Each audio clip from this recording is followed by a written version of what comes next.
যারা আর্জেন্টিনার ভক্ত আছেন আমার কথাগুলো একটু মনোযোগ দিয়ে শোনেন।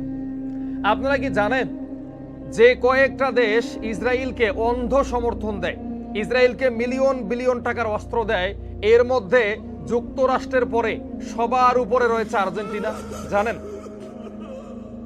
ফিলিস্তিনের গাজায় প্রায় 4 লক্ষ মানুষ হত্যা করা হয়েছে। এই যে অস্ত্রগুলো ব্যবহার করা হয়েছে, এই অস্ত্রের অধিকাংশই দিয়েছে আর্জেন্টিনা।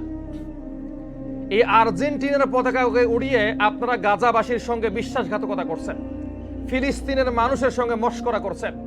যারা ব্রাজিলের পতাকা উড়াচ্ছেন আকাশের মধ্যে, শুনে রাখেন, ব্রাজিল সেই দেশ যে দেশে প্রকাশ্যে আল্লাহকে গালি দেওয়া হয়, আল্লাহর নাম মাটিতে লেখা রাখা হয়, আল্লাহর নাম রাস্তার মধ্যে খোদাই করে লেখা রাখা হয়, এর মধ্যে জুতা স্যান্ডেল পরিধান করে মানুষ হাঁটে, মসজিদে নামাজ পড়তে দেওয়া হয় না।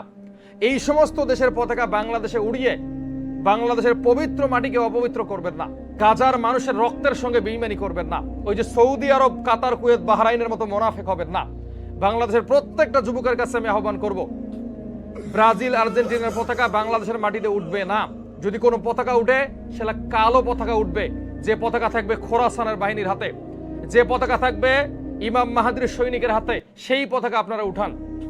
আপনারা খেলা দেখেন, সমর্থন করেন, কোনো আপত্তি আমার নাই, কিন্তু তাদের পতাকা উড়িয়ে এই বাংলাদেশের মাটিকে আপনারা কলঙ্কিত করবেন না। সবার কাছে আমার অনুরোধ রইল।